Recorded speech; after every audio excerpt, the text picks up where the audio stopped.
Hello guys, and welcome back to the Allotment Family Diary, a YouTube channel dedicated to documenting family life on 5 half allotment plots in the south of the United Kingdom. Welcome everybody. Got that nailed now, it's like it's ingrained in my head. It's Thursday the 24th of April today. Lovely sunny afternoon. It is, it's really nice actually, it's nice to come up here. Yeah, you're up here, still in the boot though, aren't you? I know, and actually Tom, what I was going to do today, Tom's doing, because I've done so much walking lately and I'm feeling a bit like tired, and when I get tired, my boot feels so heavy, I fall over a lot. So I think, I mean basically what's going to happen in this week's video, it is all systems grow, not all systems go, all systems grow. Yeah, hence, exactly. That's what the thumbnail is going to be. Yeah, the weather's really picked up. We've had a lot of rain recently. Night temperatures they're rising up. I mean, the lowest it's dropped is about 8 degrees. 10 degrees is generally like good for a lot of stuff, isn't it, at night? It is, and actually you can see that it's getting warmer because of the flies buzzing around everywhere. As Tom said, all systems grow, we need to start getting things in. Yeah, there's so much to put in, so we'll be putting it in this episode. Last week, as you saw, we put in the tomatoes and the companion plants. So yeah, this week we're going to start off with the runner beans, aren't we? We are, yes, and they've been growing nicely in Tom's polytunnel. Yeah, the plants are all been hardened off, they're all good to go, as has a lot of other stuff, as you'll see later on in the video. Yeah. But I've never built a bean pyramid, I've never grown beans. You've done them, so Tilly is going to show me, and in turn we'll show you guys. Just go and get these beanies in. You're going to have to hobble over and show me what to do. Yeah, okay then, here we go. Right, so Tilly's repositioned in the throne. So this is where, as you can see, I mean, Tilly's done one already, but we'll show you how to make this. Like I say, I've never made one, so this is new for me, and hopefully you guys will learn something too if you've never done this. So we're using a compost bin sawn in half, lots of lovely compost layered into it, and the pyramids are just built in those. Yeah, and the smaller ones, actually, they go down a fair bit as well. So there's plenty of compost and things. Well, there's all sorts. There's chicken poo, there's compost. Yeah, it's a good mix that we put in, isn't it? Yeah, it's a good mix, yes. The reason we're not using the taller ones is because Tilly's growing carrots in these. And obviously you want to keep them, I think, over like 2 foot to avoid carrot fly. Yeah, the old veterans have good success. And it's a good way to reuse them, isn't it, if you're not using them? And I think you can grow parsnips, anything that's long in them. And there won't be any stones or anything, so it'll be good to see if we get nice shaped carrots for a change. Right, so let's crack on with this. So I'm going to put these poles in and I will show you once they've been positioned. So you're taller than me, so you'll probably be able to get that up at quite a nice height. Yeah, so basically you put one in the middle. Yeah. And I've put like just several around the outside. No definite number. Doesn't really matter. No. Obviously you don't really want them claustrophobically, so that there's no room for them to go up, but it's up to you. So basically I pull all these in and tie it in the middle at the top. Right, you can see, there's a hole in my favourite jumper, guys. I'm gonna have to get a new favourite jumper, I think. So yeah, like pull them all in like this. Yeah. And then just tie. Yeah? Yes. Okay. Simples. And they're quite robust in, they'll withstand quite a lot of wind when they're tied up all the way down with the string. The other one has we've had some high winds and that one's fine, isn't it? Yeah. Because even in the summer we get these awful blooming winds, don't we, all the time? Right, so that's that. And I mean, obviously, like, these aren't permanent structures, are they? No. So they're not built to last forever. No. I always take them down anyway in the autumn. Some people leave them up, but we take them down and then just store them. Yeah. Basically, so I wrap it. You just twist them around all the way around each pole, leaving about 8 inches from the first one to the soil. Should I, so would it be easier so you tie it first so it's in position? Yeah, exactly. And then literally just weave it through? Yes. Do you pull it so it's like so then you can and then twist the string underneath so it holds, otherwise you might get it slipping down the pole. I normally cut the lengths of string first to make it easier. I'm going to try this way and probably get it wrong, and we'll see who does it best. So, well, I hope you guys are kind of learning something new, because like I say, this is the first time I've done this, and you've done it so many times that it's... Yeah, and when you grow them in a straight row, to be honest, it's more or less the same principle. My side is done, so as you can see, it's just a case of literally wrapping the string. Done a couple through the middle here as well, all the way up to the top. So this one's Tilly, so yeah, this is how an old pro does it. The ends do need snipping off, that's annoying me at the moment. But I'll just pan you over here. So whilst we were doing that, you had an idea for space saving, didn't you? I did, and I thought maybe we could do the top like this by putting the bean poles across, because all the other bins are going to have low growing carrots and things in them, and I thought it was quite a good idea to save space, and it means that you've got more room and you can access the beans falling, you know, when they come down. And we'll just do a bit of an experiment and see how it works this year. I mean, if it works, it's a brilliant way to save space, isn't it? It is, because you're still growing underneath it. Yeah, exactly. So you'll have like 2 towers of beans growing up and then meeting in the middle and growing all out over and across. Again, it's a bit like Heath Robinson, but there we go. Yeah, like I said, I've not grown runner beans, so you have, but you think it'll work. Yeah, well, we'll give it a go. As we're not growing that many, it is, actually, it might work well. If you've got a really small garden or small area, you can maximise your space like that. I'm sure other people have got better ideas, but there we go. Yeah, well, you've got 11 years worth of experience, so just so you know, Tilly's not a noob like me, and she thinks it'll work. So I hope it does. So this variety is Firestorm. They've got red flowers, and you can see how well Tom has grown them on already in the polytunnel, and he has hardened them off as well outside. So basically what I just do is to dig a hole and put some water in it first as well. Start off by here. These are nice and long actually, so you could just wind them around like that, but I would just put a little tie. I'll do that in a minute with a bit of string just to help it, and if it gets windy then it's just going to stay there and not blow around.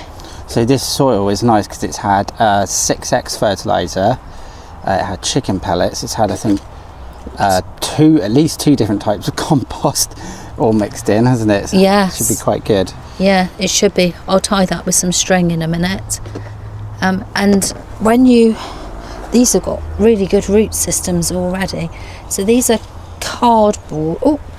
sort of cardboardy pots, and you can see all the roots growing through. So I would just gently tease this out, and then you're still leaving the plant all nice and intact, and you've got some nice roots that will spread out and grow nicely.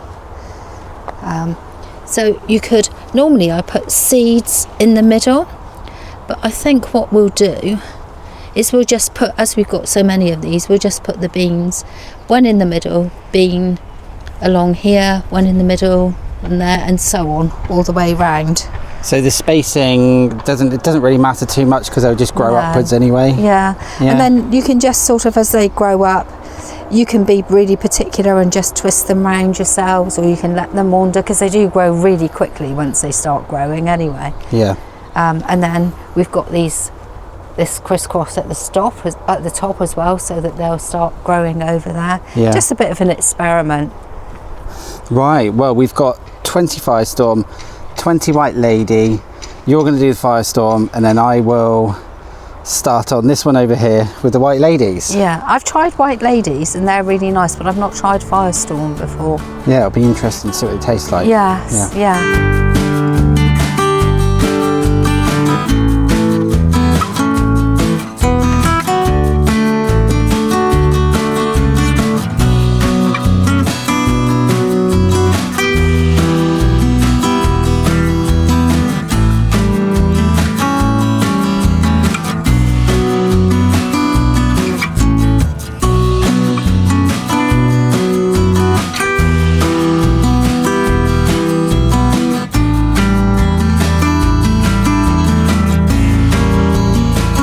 that's it then.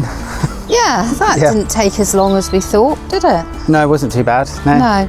So, we need to label them so we know which is which. Oh, I'll remember Firestorm, because the leaves are slightly darker than the White Lady. Yes, actually they are. Yeah. And we'll see when the red flowers come anyway, won't we, and the white flowers. Yeah, so we've still got a few left over, but we were talking about what to do with them, and what we're just going to put them in like old buckets or something. Yeah, or old pots or whatever, and then dot them around the place. Yeah, so like a bucket with like 3 bamboo canes, 3 plants, and put them around. Ideally what we want to do this year are like show people that you can put odd things around everywhere. You can mix up flowers and veg and so on, and that will be, we haven't really done that much before, have we? Make use of everything, isn't it? Yeah, exactly. Yeah. Yes. Right, well, we're going to head off. You're off to the caravan, aren't you, this weekend? Yeah. We are, yes, just for a few days. I don't have to climb the stairs then to go to the loo. Yeah. Right, well, let's get you home. Yeah.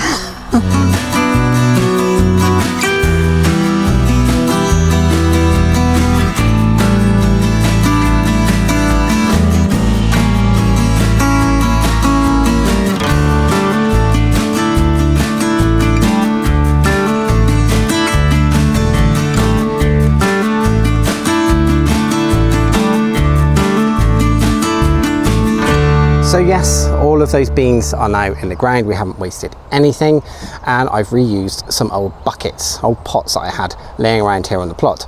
So about a week ago, I put something else into the ground, well, into our mini polytunnel or makeshift cold frame, as you guys have seen in previous videos. You're probably aware that we're growing melons this year. These came on really nicely from seed, and those are now living in their new home in the cold frame. You might notice a few slug pellets around them, but that's because one of them got nibbled. And you know what, I'm not taking chances again this year, especially not with the melons, because they're quite hard to grow and I don't want to lose them this early in the game. But what am I doing up here today? Well, I want to get planting, so I've got more things to put in the ground. I've got these, if you guys remember, we are growing Acquia tomatoes this year. So these are a cherry variety, they're purple and they're very sweet. So again, these were started from seed back at home under the grow lights on the heat mats, and they've been hardening off outside.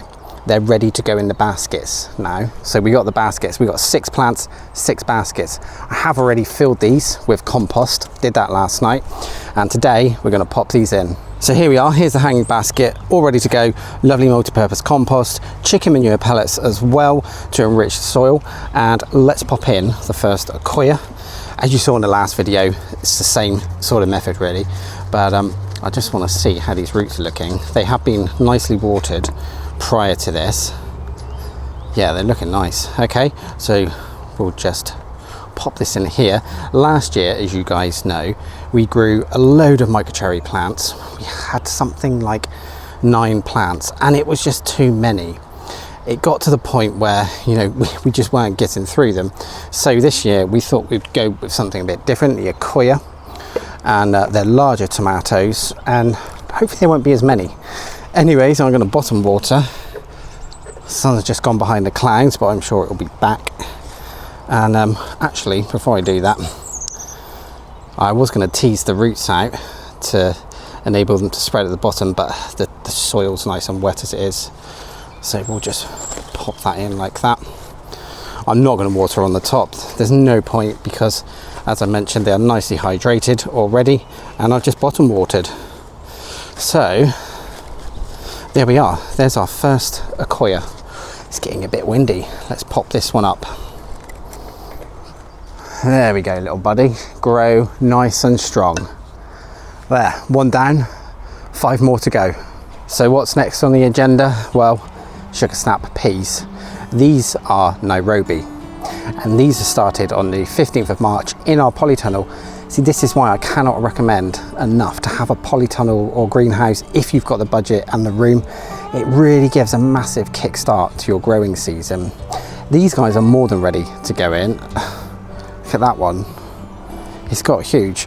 So I know a lot of people say that you should pinch out the tops of your peas, but we haven't done that because last year we had so many we just couldn't get through them all. We have more than enough here to plant in the ground and get a lovely harvest that is going to suit the 5 of us and our family. So let's get these planted.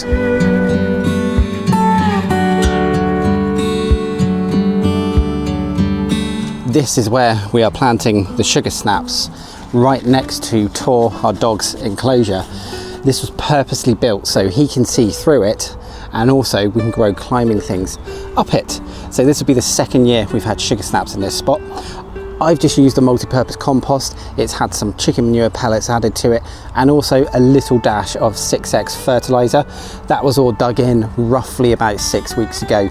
So this soil is ready to take the peas. So let's get them in. So here is our first victim. There it is, as you can see. Yeah, this again desperately needs to go in. Those roots are raring to go.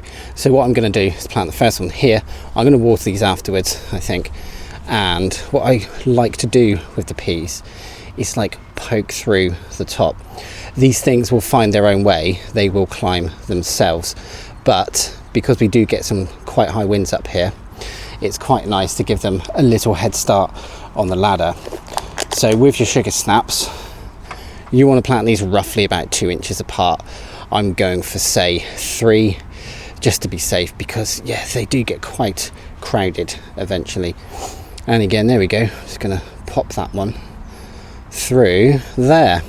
Those little tendrils will grasp onto these bars. It's perfect for them here. So 2 trays of these. Let's crack on.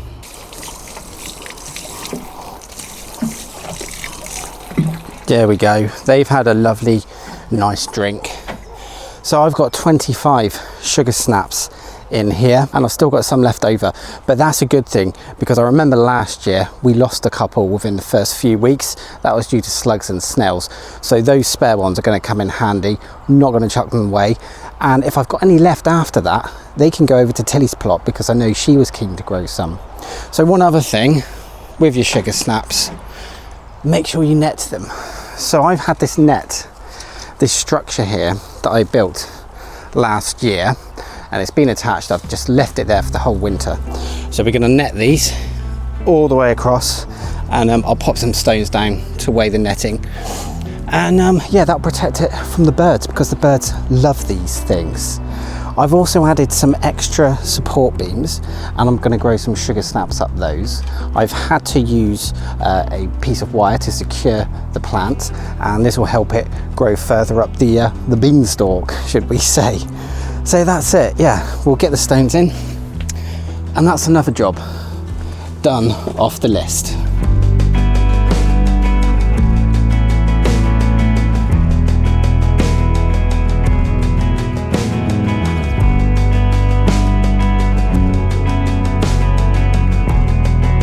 Today, it is Tuesday, the 6th of May, and I'm checking out the cherry trees because Hannah and I came up here the other day and noticed something that really worried us about these trees. But I think what we'll do, I'll grab the cam and let's take a closer look.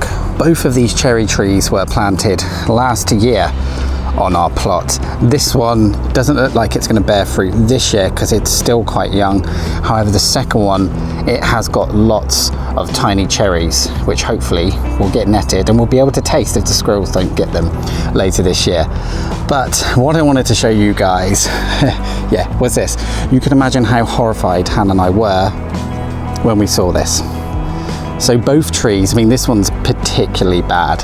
It's covered in these tiny little insects. Now, our first thoughts were, what are we going to do? Do we need to spray the tree? We don't want to, but we possibly might have to. But it turns out, no, we are not going to touch this tree. So this is cherry black fly. Kind of looks worse than it is. I think you'll agree. Yeah, certain parts, oh yeah, don't look nice. So anyway, I've done some research on this. Now, according to the RHS, this isn't really anything to worry about. It's not going to kill the tree. It is not going to affect its fruit production. I mean, it doesn't matter in this one's case because we won't get any this year, but hopefully next year we will. And all they're going to do is feed on the sap on the leaves. So they won't touch the fruit. The only thing that's going to happen though is it could end up looking a little bit ugly later on. As you can see, there's some curling leaves here, so all that's going to happen is basically they'll feed on the sap and you will get leaf curl, and later on towards the end of the summer these leaves will just turn brown and drop off, which is going to happen anyway, really, isn't it? So the reason we are going to leave these guys, aside from the fact that they are not really hurting the plant, is because this is strange. Do you remember last week I was talking about ladybirds and there not being enough ladybirds around in these parts? Well, it looks like we've got some little friends who are helping us do the job of removing these little cherry black flies. We've noticed several ladybirds that have been flocking to this tree, and you can see them feasting on these black flies. So rather than using pesticides or sprays, which we really didn't want to do, it looks like nature is going to take care of that for us. This is brilliant. This really is good news, because like I said, a shortage of ladybirds, well, this cherry black fly is going to bring them straight to our allotment. We still have plenty more to put in the ground for this year, and you know what, it's kind of getting to that point where it's a little bit overwhelming, the amount of stuff still to go in the ground, and just making sure that we get it in the ground in time. So stay tuned for part 2 of All Systems Grow next week. There may even be a part 3. There's so much stuff to go in the ground. Now I do have to end the video on a little bit of a sad note, unfortunately, but I just wanted to make you guys aware who are not channel members and have heard this news already. So unfortunately, a couple of weeks ago, we lost our lurcher Alfie. So he was a 15-year-old lurcher, lovely temperament, such a nice, kind-hearted dog. And when I say kind-hearted, please consider becoming a channel member to check out the video where Tilly and I recall all our tales about the wonderful years that we spent with him. So Alfie was very old. As I say, 15 years for a lurcher is extremely old, and unfortunately he had problems with his nervous system, and we believe he may have suffered a stroke as well, which affected his legs. So we have said our goodbyes to Alfie, and he will be missed. He is the lurcher on our channel logo. Tor is doing well, the rest of the family are doing well. Tor misses his Uncle Alf dearly. We all miss Uncle Alf dearly too, but he had a wonderful life. He had the best life he could have hoped for. Such a lovely dog. So do tune in next week, guys, and see what else we are planting. As always, if you like the video, give it a thumbs up, and please consider subscribing to the channel. We put out a video every week, and we also put out a members video every week, so please do consider becoming a channel member. There's a link in the video description for that. Or hey, you know what, if you didn't like the video, if you want to leave a thumbs down, but tell us why in the comments. Tell us what you didn't like, so we can improve the channel and improve the content that we're giving to you. Anyway, I will see you next week for part 2 of All Systems Grow. Take care, guys.